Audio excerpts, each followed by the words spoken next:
Vivo X70 Pro এই ফোনটার উপরে লেখা আছে professional photography. So Vivo claim করছে এটা দিয়ে প্রো কোয়ালিটির ছবি তোলা যাবে। খুব বোল্ড একটা ক্লেম।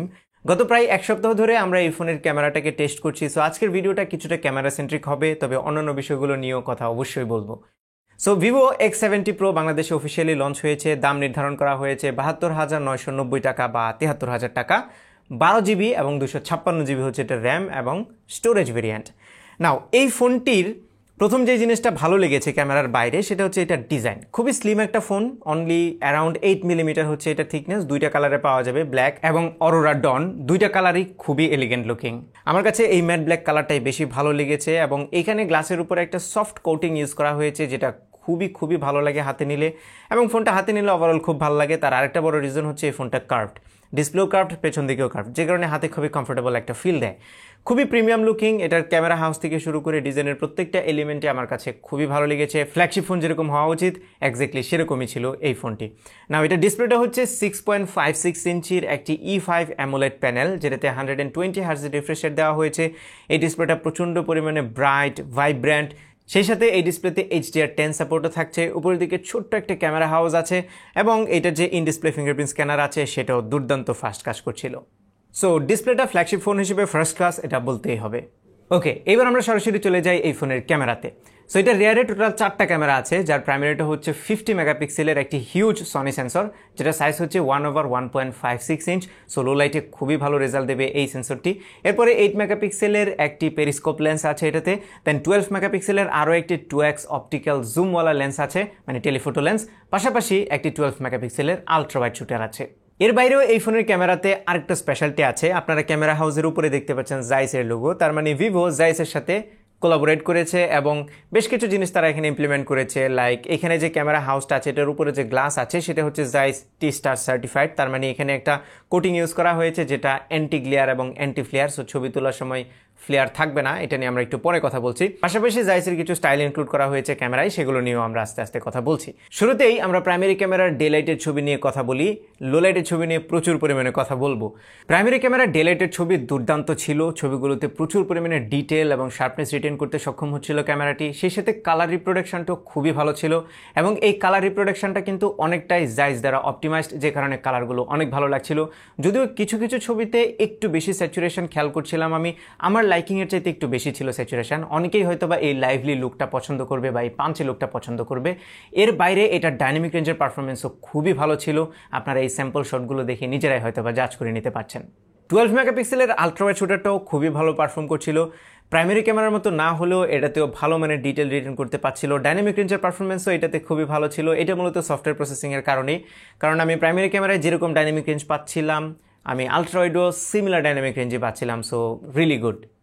আর এই ফোনটি ডে লাইটে যতটা ভালো পারফর্ম করছিল ঠিক ততটাই ভালো পারফর্ম করছিল লো লাইটে। লো লাইটের ছবিগুলোতে ভালো ডিটেল রিটেন করতে পারছিল, কালারগুলো খুবই ভালো দেখাচ্ছিল।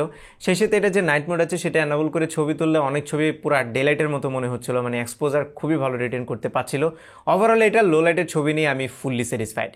তবে এই ফোনটি দিয়ে পোর্ট্রেট মোডে ছবি তুলতে গেলে এটা বাই ডিফল্ট 2x পর্যন্ত জুম হয়ে যায়। তার মানে এটা যে টেলিফোটো লেন্সটা আছে সেটা ইউজ করে। আপনারা চাইলেই আবার রেগুলার যে লেন্স আছে সেটাতে ফেরত যেতে পারবেন, তবে আমি রিকমেন্ড করবো 2x জুম করে এই ছবি তোলার জন্য, কারণ এই ফোকাল লেন্থটা মূলত ফেসের যে গঠনটা আছে সেটাকে অনেক বেশি সুন্দর করে ফুটিয়ে তোলে, যার ফলে পোর্ট্রেট মোডের ছবিগুলো অনেক ভালো লাগে। আর 2x জুম করে ছবি তুললে যে ব্যাকগ্রাউন্ডের ব্লারিনেসটা আছে সেটার ট্রানজিশনটা খুবই সুন্দর হয়, খুবই স্মুথ হয়, দেখতে অনেক ভালো লাগে। মনে হয় রেগুলার যে ডিজিটাল ক্যামেরা আছে সেগুলো দিয়ে তোলা হয়েছে, যে কারণে দেখতে অনেক ভালো লাগে।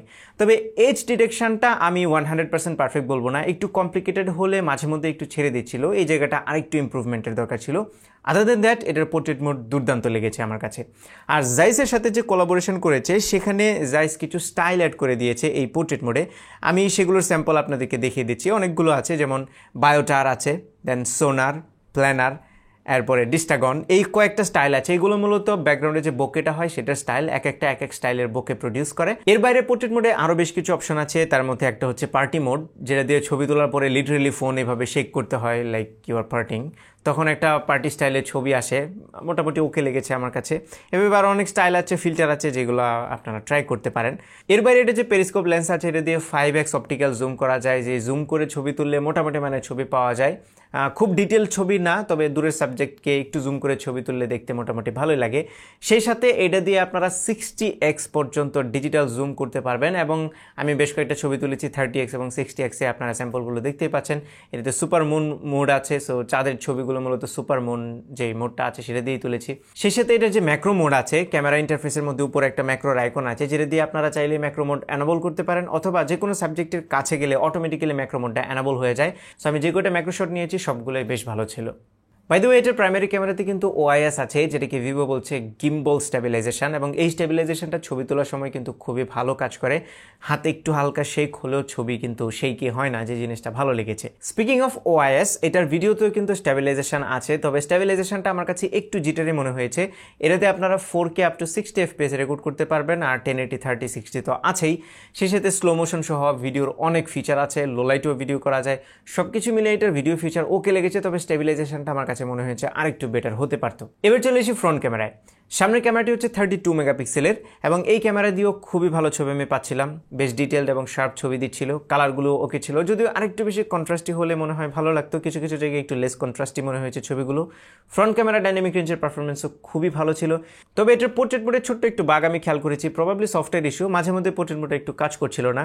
আমি বোকে অ্যামাউন্ট যেটা মানে অ্যাপারচারটা কমিয়ে নিয়েছিলাম, তারপরেও বোকেটা কাজ করছিল না, বাট বেশিরভাগ সময় কাজ করছিল। আর যখন কাজ করছিল তখন ভালো মানের ছবি আমি পাচ্ছিলাম। যদিও এইচ ডিরেকশন আবারও রিয়ার ক্যামেরার মতোই, এটাকে 100% পারফেক্ট বলা যাবে না, কিছু কিছু কমপ্লিকেটেড জায়গাতে একটু ছেড়ে দিচ্ছিল। আদার দ্যান দ্যাট, এটার পোর্ট্রেট মোডেও ভালো মানের ছবি তোলা যায়। আর ফ্রন্ট ক্যামেরার লো লাইট পারফরমেন্স যদিও রিয়ার ক্যামেরার মতো অত দুর্দান্ত ছিল না, তবে মোটামুটি লাইট থাকলে ভালো মানের ছবি আপনারা ফ্রন্ট ক্যামেরা দিয়েও তুলতে পারবেন। আমি স্যাটিসফাইড ফ্রন্ট ক্যামেরার কোয়ালিটি নিয়ে। তবে আরেকটু স্যাটিসফাইড হতাম যদি ফ্রন্ট ক্যামেরার ভিডিওতে স্টেবিলাইজেশনটা দেওয়া হতো, এবং এখানে যদি 4K অপশন থাকতো। ফ্রন্ট ক্যামেরাতে শুধুমাত্র 1080 30 ফ্রেম পার সেকেন্ডেরই অপশন আছে, সো অ্যাভারেজ কোয়ালিটির ভিডিও আপনারা পাবেন, considering it's a flagship phone. এর বাইরে ভিভোর ফোনে রিয়ার এবং ফ্রন্ট দুই ক্যামেরাতে বিভিন্ন ধরনের বিউটিফিকেশনের অপশন আছে, আপনারা চাইলে সেগুলো ইউজ করতে পারেন, অনেকেই এনজয় করবে। আমরা কিছু বিউটিফিকেশন অফ করে এবং কিছু অন করে ছবি তুলেছি। বিউটিফিকেশন অন করলে ডিটেলগুলো একটু বেশি পাওয়া যায়। এর সাথে জানিয়ে রাখি, আমরা এই ফোন দিয়ে তোলা বেশ কিছু ছবি গুগল ড্রাইভে আপলোড করে লিঙ্কটা ভিডিও ডিসক্রিপশনে দিয়ে দিচ্ছি, আপনারা চাইলে সেই ছবিগুলো নিজেরা চেক করতে পারেন। সো এই ছিল ভিভো X70 Pro এর ক্যামেরা, এবং ফ্ল্যাগশিপ ফোন হিসেবে এটার ক্যামেরা আমার কাছে ভালো লেগেছে, শুধু ছোট ছোট কিছু ইস্যু ছাড়া। সো ভিভো যে ক্লেমটা করছে প্রো কোয়ালিটির ছবি, লিটারেলি প্রো কোয়ালিটির ছবি হবে না, বাট যদি আমরা ফোনের সাথে কম্পেয়ার করি তাহলে one of the best camera phone বলা যায় এই ভিভো X70-কে। ক্যামেরার বাইরে আর যে বিষয়গুলো আছে তার মধ্যে সবচেয়ে ইম্পর্টেন্ট হচ্ছে এসওসি, এবং এই ফোনটিতে ইউজ করা হয়েছে মিডিয়াটেকের Dimensity 1200 Vivo 5G SoC. Vivo 5G বললাম এজন্যই যে এই এসওসিটাতে ভিভো কিছুটা টুইকিং করেছে, এবং আমার যতদূর মনে হয় এটার যে ইমেজ প্রসেসরটা আছে সেটাতে কিছুটা করেছে তারা, কারণ ভিভোর যে X70 Pro Plus আছে সেটাতে কিন্তু ডেডিকেটেড ইমেজ প্রসেসর ইউজ করেছে ভিভো নিজের, যেটা হচ্ছে V1। সো এটাতে সেই ডেডিকেটেড ইমেজ প্রসেসরটা ইউজ করা হয় নাই, সেই কারণে হয়তোবা তারা ডাইমেনসিটি 1200-এ কিছুটা মডিফিকেশন করেছে। আর এটার পারফরমেন্সের কথা যদি বলি তাহলে অবশ্যই একটা ফ্ল্যাগশিপ গ্রেডের ফোনে যেরকম পারফরমেন্স পাওয়া উচিত সেরকমই পাবেন। So both day to day task এবং গেমিংয়ে দুর্দান্ত পারফরমেন্স আমি পেয়েছি। আর এটা যে 12GB র্যাম আছে সেটাও মোর দেন এনাফ ছিল, আবার এটাতে 4GB পর্যন্ত আপনারা এক্সটেন্ডও করতে পারবেন ইন্টারনাল স্টোরেজ থেকে। সো ওভারঅল এটার পারফরমেন্স নিয়ে কমপ্লেন করার কিছুই নেই। স্টিল এখানে আবারও স্ন্যাপড্রাগন 888 দিলে আরেকটু বেশি ভালো হতো। সফটওয়্যার সাইডে অ্যান্ড্রয়েড 11-এর উপরে ফানটাচ ওএস আছে। এই ইউআইটা বেশ ক্লিন ছিল, বেশ কিছু ইন্টারেস্টিং উইজেট ছিল, আরও বেশ কিছু ফিচার আছে যেগুলো এনজয় করেছি। তবে এটার আইকনের কিছু ডিজাইন আমার কাছে অতটা ভালো লাগেনি। এর বাইরে সফটওয়্যার নিয়ে তেমন কমপ্লেন করার মতো কিছু নেই। আর এই ফোনটিতে 4450 mAh ব্যাটারি ইউজ করা হয়েছে। For a flagship this is a lot. এই ফোনটি দিয়ে 120 Hz এনাবল করে আমি অলমোস্ট ফুল ডে পার করতে পারছিলাম, উইচ ইজ রিয়েলি গুড। আর বক্সের ভিতরে এটার 44 ওয়াটের চার্জার দেওয়া আছে, এবং এই ফোনটি যেহেতু ফাস্ট চার্জ সাপোর্ট করে সো খুব দ্রুত চার্জও করে ফেলা যায়। সো চার্জিং এবং ব্যাটারি ব্যাকআপ নিয়ে আমি পুরোপুরি সন্তুষ্ট। এর বাইরে কিছু নিফটি ফিচার অ্যাড করা হয়েছে, লাইক NFC, আয়ার ব্লাস্টার। তবে যেই ফিচারটা অ্যাড করা আরও বেশি জরুরি ছিল সেটা হচ্ছে স্টেরিও স্পিকার। সো এটাতে সিঙ্গেল মনো স্পিকার ইউজ করা হয়েছে নিচের দিকে, যে স্পিকারটা আমি বলবো ওকে কোয়ালিটির, বাট ফ্ল্যাগশিপ ফোন হিসেবে অবশ্যই স্টেরিও স্পিকার এক্সপেক্টেড ছিল। ফাইনালি একটা জিনিস নোটিস করবেন, ভিভো যে প্রাইসে এই ফোনটা লঞ্চ করেছে এই প্রাইস রেঞ্জে বাংলাদেশে কিন্তু অফিসিয়াল ফোন নেই বললেই চলে, মানে 70 to 80,000। সো খুবই রেয়ার একটা প্রাইস রেঞ্জ, এবং এই ফোনটার ডিজাইন, ডিসপ্লে, ব্যাটারি ব্যাকআপ, এটার ক্যামেরা পারফরমেন্স সব কিছু মিলে আমার কাছে ভালো লেগেছে। একটা ফ্ল্যাগশিপ ফোন যেরকম হওয়া উচিত সেরকমই ছিল। স্টিল আমি ব্যক্তিগতভাবে মনে করি এখানে মিডিয়াটেকের ডাইমেনসিটি 1200 এর জায়গায় যদি স্ন্যাপড্রাগন 888টা দেওয়া হতো, 888 প্লাস না 888টা যদি ইউজ করা হতো তাহলে দুর্দান্ত একটা ডিল হতো এই প্রাইস রেঞ্জে। Still it's a good phone, but প্রাইসটা যদি অ্যারাউন্ড 70 লাইক বিলো 70 অথবা 70 হতো তাহলে আমার মতো এটা আরও বেশি দুর্দান্ত ডিল হতো। Still the decision is up to you. ভালো ক্যামেরা এবং গুড লুকিং একটা ফোন যদি আপনারা খোঁজেন যার সাথে good display, good battery backup সব কিছু আছে, তাহলে এটি আপনারা চুজ করতে পারেন। এই ছিল আমাদের আজকের ভিডিও। আশা করি ভিডিওটি আপনাদের ভালো লেগেছে। যদি ভালো লেগে থাকে তাহলে ভিডিওতে একটা লাইক দেবেন, কমেন্ট করে জানাবেন কেমন লাগলো। আপনার ফ্রেন্ডদের সাথে শেয়ার করতে একদমই ভুলবেন না। আর আমার পেজে ফলো এবং চ্যানেলে সাবস্ক্রাইব তো মাস্ট। দেখা হবে পরবর্তী ভিডিওতে। Till then take care. আসসালামু আলাইকুম।